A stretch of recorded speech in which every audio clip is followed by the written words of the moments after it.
My name is Asif Bakhsh. This is the story of Khuda Bakhsh and Sajida Bakhsh.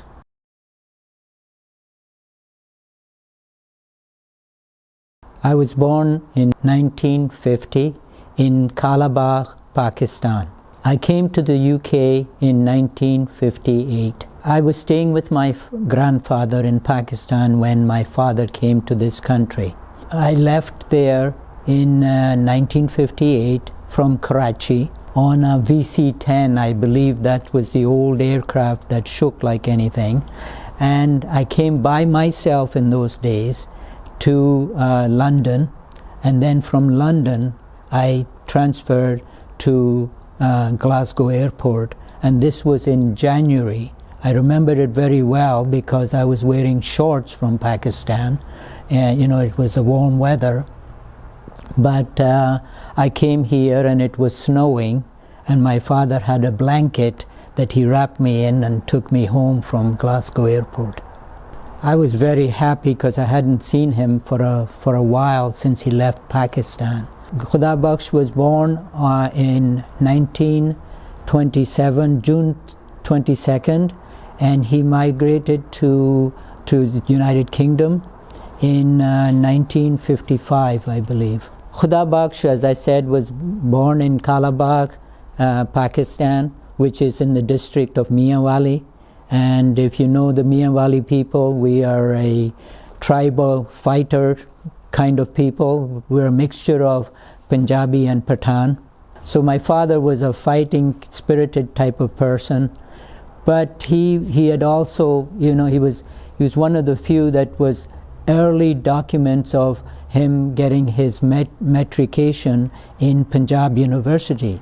He worked for both the Royal Air Force as a maintenance crew member for the aircraft, and they would go all over India, Pune and various places to fix planes and do maintenance on the planes and things.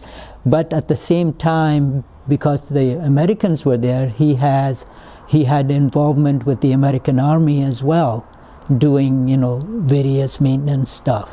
We were living in Karachi, and my mother passed away due to health problems. And when I was about 3.5 years old, that's when that happened.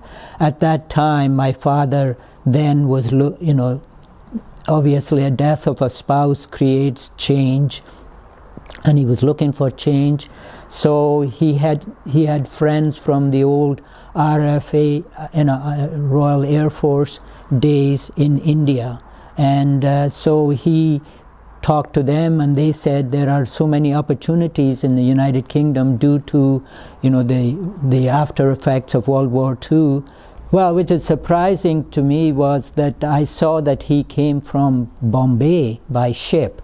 I mean, I don't think aircraft travel was that prominent in those days, so people traveled by ship a lot. He took a ship from there and came to Southampton, and from there he was in the south of England at that point. He was very much interested in engineering aspects, and so the aircraft was something that he was very much interested in doing more work with that. But he went to them to try and get a job in the manufacturing area, and they refused him because he was of foreign birth, because it was a sensitive industry in those days, and they said that you have to be British born in order to get to work in that particular factories. So he then looked for other opportunities around the south. If you look at 1955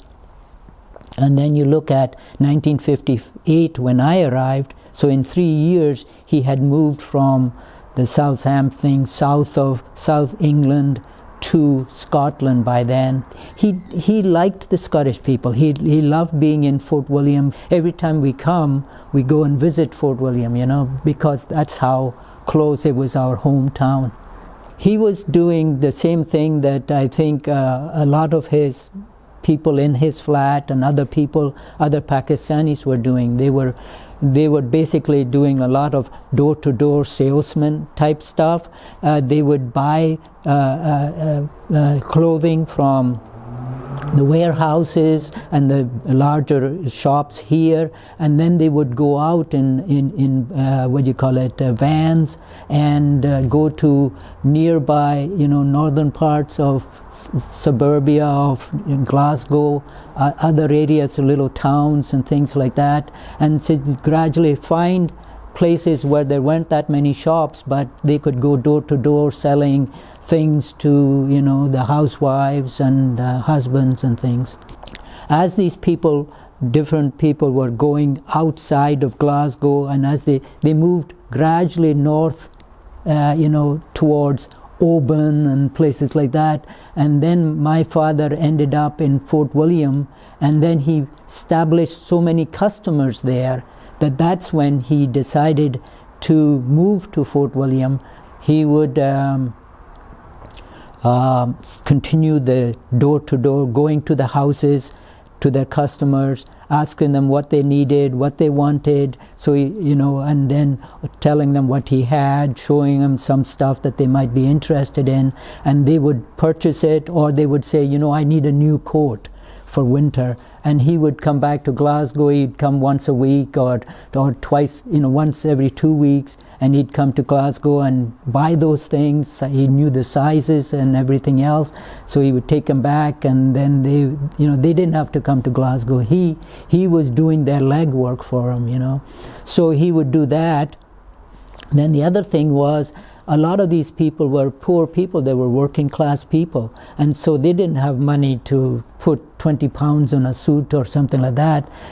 So they would purchase the thing on installments, and so he had a book in which they would pay 10 shillings or 50 pence in today's terms per week, because they only earned so much, and they had grocery and rent and all the other stuff to do. When I came in 1958, at that time I think he was seeing Alice McAdam, and shortly after, I remember the wedding took place between Alice and my father. And I remember she was from, I don't remember any kind of bad feelings or good feelings. It was just, acceptance of her as a mother, and she was very, her family was kind to me, and she was very kind to me. So, she was very loving, and affectionate to me. So we celebrated Christmas. We had, decorations put up in Fort William. We had the Christmas party. The kids, my friends, all the Scottish friends would come, and my mom, Alice, would make the meal and everything else. So you have to, and my dad had no problem. My dad would buy the Christmas presents. I used to know where he kept them, under his bed. You have to be accepting and respect each other's traditions and things of that nature.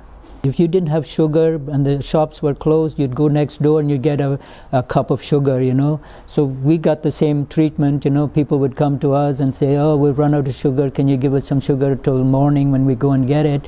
I remember going to one of the old ladies there, and she on Saturday would make baking stuff, like pancakes and scones and stuff, and I would, I knew when to go, and she'd have it ready for me, She'd ask, Asif, come on in, you want some scones, you want this? I said, oh, that'd be nice, thank you, Mrs. Smith. The Gorbals were a tough place. I remember fighting a lot, throwing things at people who were, calling me names or whatever. And so I remember, as a fairly feisty place to be, it was the Gorbals. And I think probably white people would tell you the same thing, that there were fights, there were gangs, there were all. Maybe they didn't pick on me. I was a little guy, but I still got picked on. So the Gorbals was like that. Fort William was a gentle place, So I didn't get. The people who were saying anything about my ethnic background were really people who had migrated from the south. They were Englishmen or English people who had settled in Fort William, but the actual locals were friendly with me. I had good friends. I continue to have friends there, and they never bothered me in whatsoever. So the difference between the Gorbals and Fort William was fairly tremendous, just for myself. And that's another story, is that my dad sent me to Pakistan because I had forgotten the language, the Urdu language. So I was sent to my grandfather in Karachi, and I spent a couple of years there going to school there and learning Urdu and Punjabi a little bit or whatever.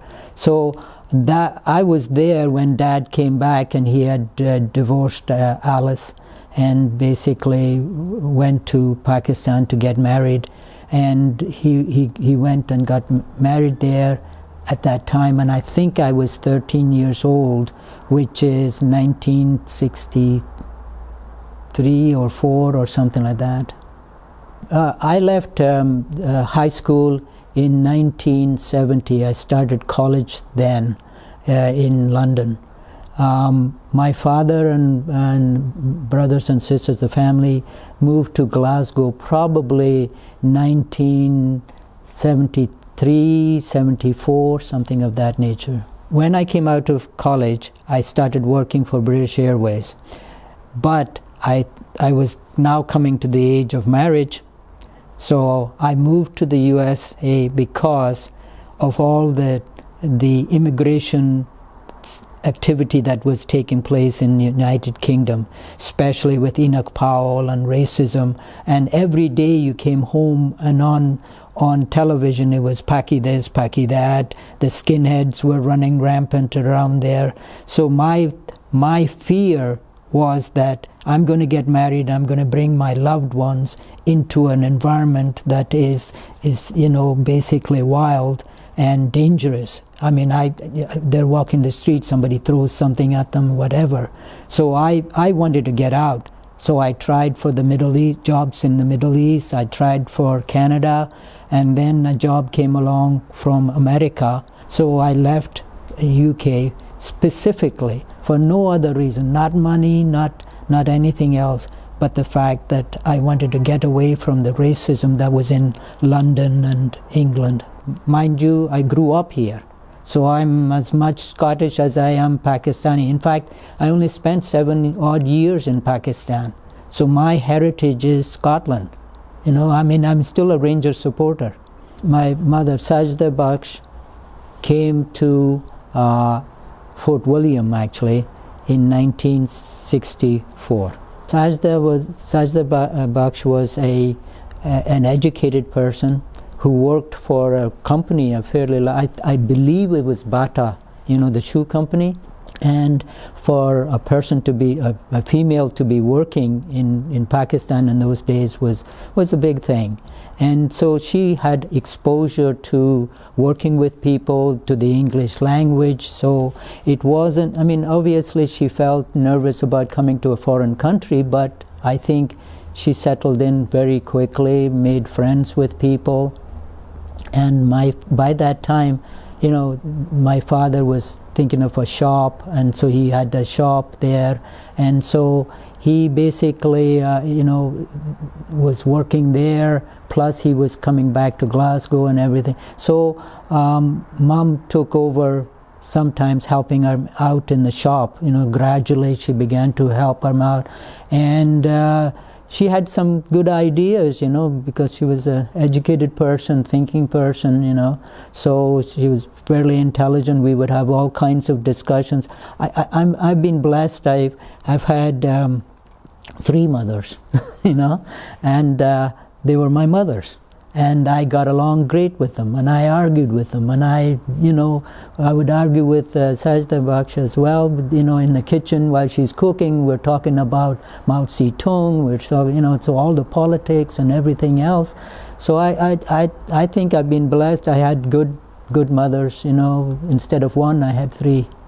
She was an outgoing person. She liked to go to picnics and stuff and have little parties out there. And she had, like I said, one of the things she organized there was a fashion show for the clothing that Dad had, and it was like in the newspapers and things like that. So, and then part of her working in the shop, she started altering. She had skills, alteration skills that, and tailoring skills. And so she would, people who wanted dresses altered or something. So that way her social life became pretty hectic, from dealing with all the people, and they loved her, and so I think she had a good life there, but I think she might have missed, the Pakistani culture and things of that nature, and I think that was one of the things, not only for her, but for the kids, that's what brought them back to Glasgow. My dad was a adventurous type.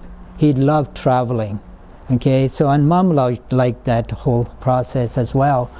So they first Dad went with he put an ad in the paper, I'm going to Pakistan from here, driving all the way through, and a gentleman, I think from Dumbarton or somewhere, a Scottish gentleman, answered it, and he and Dad went the first trip from here all the way to Pakistan and back by road. Sajida Bakhsh came from a family of 12 children. They're Kashmiri family with all the aspects of coming from Kashmir into Pakistan during the partition. Whole bunch of people came and they settled. Some settled in Gujranwala, some settled in Pindi, some settled in Alipur Chatta, and then some came into Lahore, and then later on some moved into Lahore. So Sajida and her family eventually ended up in Lahore, but there was like 12 kids, and it was a very interesting family.